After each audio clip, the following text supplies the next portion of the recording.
ఉన్న పెద్దలు, ఈ సదస్సులో పాల్గొంటున్న వామపక్ష పార్టీల నాయకులు, ప్రజా సంఘాల నాయకులు, అదేవిధంగా ఇతర ప్రజాతంత్ర పార్టీల నాయకులు, సోదరులు, సోదరీమణులు, మీడియా మిత్రులు అందరికీ ముందుగా నమస్కారాలు.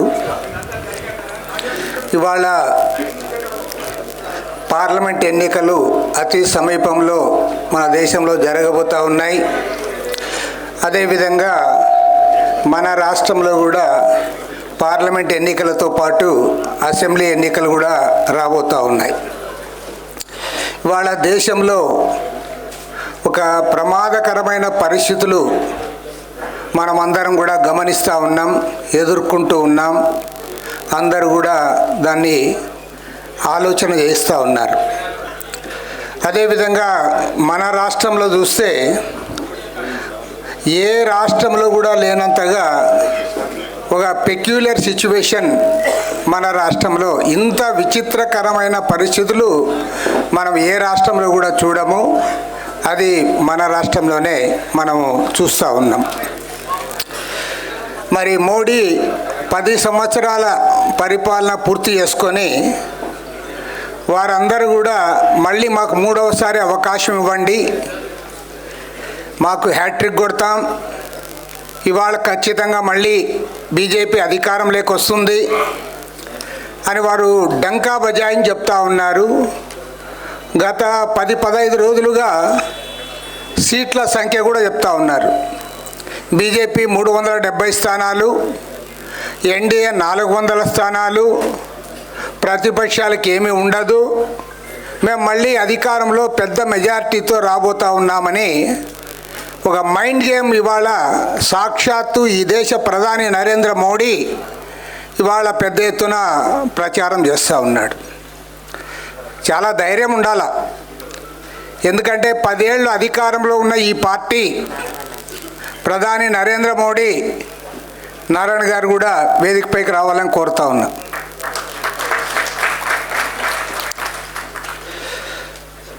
పదేళ్ళు అధికారంలో ఉన్నప్పుడు మరి వారు ఏం చేశారు? వాళ్ళు ఏమి చెప్పలే.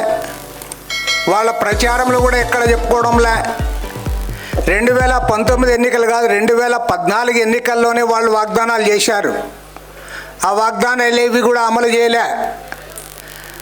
100 రోజుల్లో ధరలు తగ్గిస్తామన్నారు, సంవత్సరానికి 2 కోట్ల మందికి ఉద్యోగాలు ఇస్తామన్నారు, రైతుల ఆదాయాన్ని రెట్టింపు చేస్తాము, ఆత్మహత్యలను అరికడతామని చెప్పారు, బ్లాక్ మనీ కంట్రోల్ చేస్తామన్నారు. మరి వారు చేసింది ఏ ఒక్కటి కూడా చేయకపోగా ఇవాళ మళ్ళీ మేమే అధికారంలోకి వస్తాం, మాకు తిరుగు లేదని వాళ్ళు ప్రచారం చేస్తూ ఉన్నారంటే చాలా ఆశ్చర్యకరం. ముఖ్యంగా రూలింగ్ పార్టీ ఏదైనా మేము అధికారంలోకి వచ్చాము, మా పరిపాలనలో పలానా చేశామని చెప్పగా మనం చూసాం. కానీ మొదటిసారి వారు ఏమీ చేయకుండానే వారు మళ్ళీ మాకు 3వసారి అధికారం రావాలని కోరుతూ ఉన్నారు. వాళ్ళకు ఒక స్పష్టమైన వైఖరితో, ఎందుకంటే పక్కా కమ్యూనల్ అజెండా. వాళ్ళు ఇప్పుడు మరింత క్లారిటీ వచ్చింది వాళ్ళకి. మాకు ఈ మైనారిటీలో ఓట్లే అక్కర్లేదు, మైనారిటీలకు మేము సీట్లు ఇచ్చేది లేదు, మెజారిటీ హిందూ మత దీన్ని మేము ముందుకు తీసుకొని పోతాం, కాబట్టి మాకు మళ్ళీ అధికారం ఇవ్వమని ఓపెన్గా చెప్తూ ఉన్నారు. రెండోది పక్కా కార్పొరేట్ అజెండా. కార్పొరేట్లకు ఊడిగం చేయడం, వాళ్ళ ఆస్తులు పెంచడం, వేల కోట్ల రూపాయలు డబ్బులు తీసుకోవడం వాళ్ళతో. ఇవాళ పక్కా కార్పొరేట్ల అజెండాను తీసుకొని ముందుకు పోతూ ఉన్నారు. ఈ రెండింటికంటే ప్రమాదకరమైన 3వ అజెండా ఏమంటే, వ్యవస్థలను గుప్పెట్లో పెట్టుకొని అందరినీ బ్లాక్మెయిల్ చేస్తూ ఉన్నారు. అంబేద్కర్ రచించిన రాజ్యాంగం ప్రకారం ఈ దేశంలో ఏ రాజకీయ పార్టీ కూడా స్వతంత్రంగా వ్యవహరించకుండా అందరూ కూడా బెదిరిస్తూ ఉన్నారు. Central bureau of investigation, enforcement directorate, IT raids అన్నీ కూడా తమ చెప్పు చేతుల్లో పెట్టుకొని ఇవాళ అందరిని కూడా బెదిరిస్తూ ఉన్నారు, బ్లాక్మెయిల్ చేస్తూ ఉన్నారు. మా వైపు ఉంటే మీరు పవిత్రులు, మా వైపు లేకపోతే మీరు పవిత్రంగా ఉండలేరు, జైల్లో ఉంటారు. మొన్ననే మహారాష్ట్ర మాజీ ముఖ్యమంత్రి చవాన్ గారు చేరారు, అశోక్ చవాన్ గారు. ఆయన పని ఇదే. బీజేపీ వాళ్ళు ఎన్నో ఆరోపణలు చేశారు. ఇవాళ ఆయన ఎప్పుడైతే బీజేపీలో చేరాడో రాజ్యసభ సభ్యుడైపోయాడు. రేపు కేంద్ర మంత్రి కూడా కావచ్చు. వాళ్ళ దాంట్లో చేరాలి. ఇండియా కూటమిని విచ్ఛిన్నం చేయాలి. ఆల్రెడీ నితీష్ కుమార్ని అవసరమైతే పార్టీలు చీలుస్తాం, వాళ్ళందరిని కూడా చేస్తామంటున్నారు. కాబట్టి ఏమంటే ఒక ప్రమాదకరమైన పరిస్థితులు, ప్రజాస్వామ్యానికి విఘాతం కలిగించే పరిస్థితులు ఇవాళ భారతదేశంలో నెలకొని ఉన్నాయి. ఈ సందర్భంలో మిగతా 29 రాష్ట్రాల్లో లేని పరిస్థితులు ఆంధ్ర రాష్ట్రంలో ఉన్నాయి. ఆంధ్ర రాష్ట్రంలో ప్రాంతీయ పార్టీలు బలంగా ఉన్నాయి. అది వైఎస్ఆర్ కాంగ్రెస్ పార్టీ కావచ్చు, లేదా తెలుగుదేశం పార్టీ కావచ్చు. ఆ 2 పార్టీల తర్వాత జనసేన పార్టీ. వైఎస్ఆర్ కాంగ్రెస్ పార్టీ గత 10 ఏళ్ల కాలంలో ఏనాడు కూడా కించిత్తు వ్యతిరేకంగా మాట్లాడింది లేదు. వాళ్ళు పైగా పార్లమెంట్లో ఒక చేయి ఎత్తమంటే బీజేపీ వాళ్ళందరూ ఒక చేయి ఎత్తితే వీళ్ళు 2 చేతులు ఎత్తుతూ ఉన్నారు. ఆగేటట్లే లేరు వీళ్ళు. ప్రతి దాంట్లో కూడా 2 చేతులు ఎత్తుతూ ఉన్నారు. పవన్ కళ్యాణ్కి ఎంపీలు ఎమ్మెల్యే లేరు, కానీ ఆయన జగన్మోహన్ రెడ్డికి భయపడిపోయి వాళ్ళ సంకన ఎక్కాడు. పాపం ఆయనకి బీజేపీ మీద ఏం ప్రేమ లేదు, నేను గ్యారంటీ చెప్పగలను అది. ఎందుకంటే ఆ బీజేపీ మీద ప్రేమ ఉంటే అతను ఒక్క ఉప ఎన్నికల్లో కూడా బీజేపీకి సపోర్ట్ చేయలే. భయం, జగన్మోహన్ రెడ్డి అంటే భయంతో పోయి వాళ్ళ సంకనెక్కి కూర్చున్నాడు. ఇప్పుడు తెలుగుదేశం పార్టీ, తెలుగుదేశం చంద్రబాబు నాయుడు ఈయనకు అందరూ కావాలి, అది ఉంటే అది కావాలి, ఇది ఉంటే ఇది కావాలి. ఇప్పుడు బీజేపీ వాళ్ళకి ఏం చెప్తా ఉన్నాడు, ఎన్నికల తర్వాత మీతో వచ్చి కలుస్తానని ఏం చెప్తా అన్నాడు. వారేమంటున్నారు, ఆ సమస్య లేదు, ఇవాళ ఎన్డీఏను బలోపేతం చేస్తూ ఉన్నాం, పాత మిత్రులందరూ వచ్చి చేరాలంటా ఉన్నారు. కాబట్టి ఈయన కూడా పాత మిత్రుడు కాబట్టి ఆ వైపు చూస్తా అన్నాడు. అది కూడా ఏమీ మామూలుగా పోవడంలే. నేను గ్యారంటీ చెప్తా, ఇవాళ రాజమండ్రి సెంట్రల్ జైల్లో 53 రోజుల పాటు జైల్లో పెట్టించింది ఎవరో కాదు, ఈ దేశ ప్రధాని, హోంమంత్రి నరేంద్ర మోడీ, అమిత్ షా అండ్ జగన్మోహన్ రెడ్డి ముగ్గురు కలిసి ఆయన్ని జైల్లో పెట్టించారు. అది తెలుగుదేశం వాళ్ళకి తెలుసు, వాళ్ళ ఎంపీలకు తెలుసు, చంద్రబాబు నాయుడు కూడా తెలుసు. తర్వాత మళ్ళీ వాళ్ళే బెయిల్ ఇప్పించారు. ఎంత ఘోరం అంటే తెలుగుదేశం ఎంపీలు హోమ్ మినిస్టర్ని కలవడానికి లోకేష్ను తీసుకొని పోయి ప్రయత్నం చేశారు, ఇంటర్వ్యూ రాలా. ఢిల్లీలోనే కూర్చున్నాడు, ఇంటర్వ్యూ ఇవ్వలే. ఎవరు లోకేష్కి ఇంటర్వ్యూ ఇప్పించింది?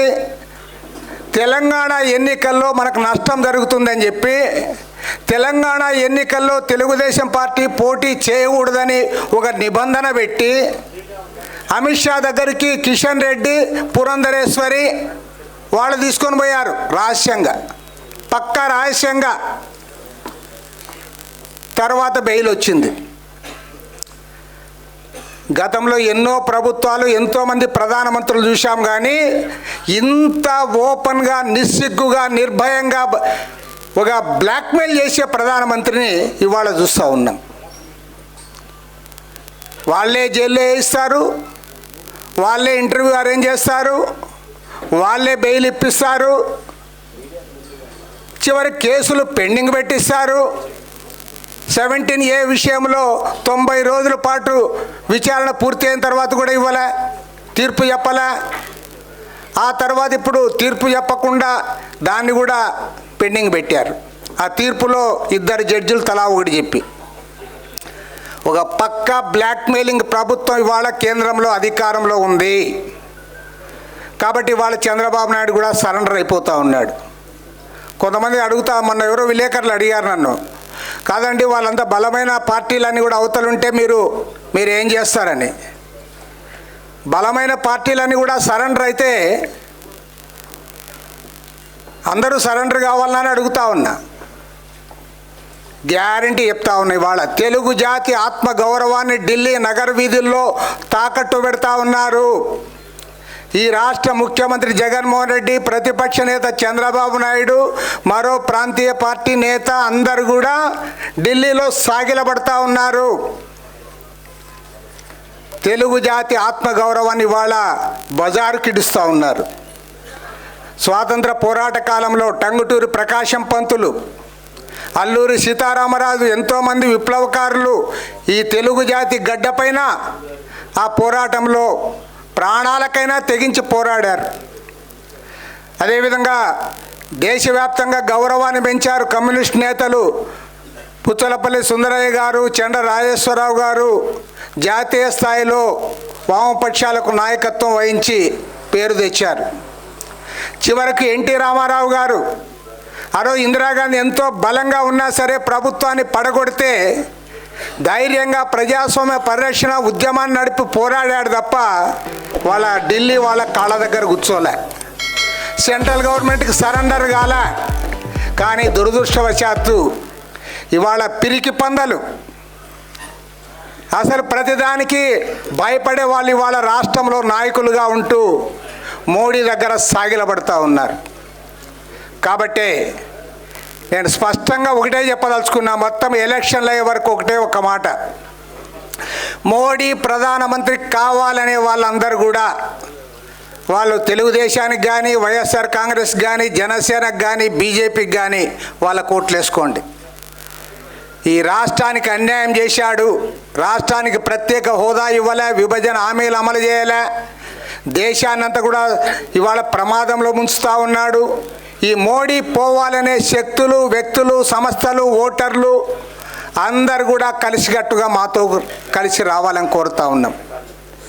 అందుకోసమే ఒక్క మాట చెప్పదలుచుకున్నాం. ఇవాళ మోడీ అనుకూలంగా ఉండే శక్తులని ఒకవైపు, ఇవాళ మోడీని సెంట్రల్ బడ్జెట్ని వ్యతిరేకించే, సెంట్రల్ గవర్నమెంట్ని వ్యతిరేకించే శక్తులు మరోవైపు ముందుకు రావాలని చెప్పి కోరుతూ ఉన్నాం. అందుకు కానీ ఇవాళ ఉభయ కమ్యూనిస్ట్ పార్టీల ఆధ్వర్యంలో ఈ సదస్సు ఏర్పాటు చేశాం. ఇది నాంది మాత్రమే. రాబోయే రోజుల్లో ఒక మహత్తరమైన రాజకీయ పోరాటానికి ఈ సదస్సు నాంది పలుకుతుందని చెప్పి మనవి చేస్తూ ఉన్నాను. రాష్ట్రంలో ఉన్న లౌకిక శక్తులు, ప్రజాతంత్ర శక్తులు, వామపక్ష భావాలు కలిగిన వాళ్ళు, కేంద్రంలో నరేంద్ర మోడీ ప్రభుత్వాన్ని గద్దె దించాలని కోరుకునే ప్రతి ఒక్కరిని కూడా కలుపుకొని మైనారిటీ ప్రజలకు కూడా పరిపూర్ణమైన విశ్వాసాన్ని కల్పిస్తూ ముందుకు సాగాలని ఈ సదస్సును ఏర్పాటు చేయడం జరిగింది. ఈ సదస్సులో ముందుగా సిపిఎం రాష్ట్ర కార్యదర్శి శ్రీనివాసరావు గారు ఒక తీర్మానాన్ని ప్రవేశపెడతారు. ఆ తర్వాత నాయకులు ప్రసంగిస్తారు. అందరూ కూడా చివరి వరకు కూడా ఉండాలి. ఇక్కడ పాపం చాలామంది కుర్చీలు లేక నిలబడ్డారు, ఆ పైన కూడా నిలబడ్డారు. మరి ఇంకా ఇక్కడ కావాల్సింటే కొంతమందికి అరేంజ్ చేస్తాము. అందరూ కూడా మీరు ఓపికగా చివరి వరకు ఉండాలి. ఇది చాలా ఇంపార్టెంట్ సదస్సు కాబట్టి ఈ సదస్సును జయప్రదం చేయాలని కోరుతూ ఇవాళ ఈ అత్యంత ప్రాధాన్యత కలిగిన ఈ సదస్సులో పాల్గొంటున్న ప్రతి ఒక్కరికి కూడా అభినందనలు తెలియజేస్తూ అందరూ కూడా ఈ సదస్సు జయప్రదంగా చేయాలని కావాలని కరతాళ ధ్వనుల ద్వారా మీరందరూ మీ అంగీకారాన్ని తెలియజేయాలని కోరుతా ఉన్నాను.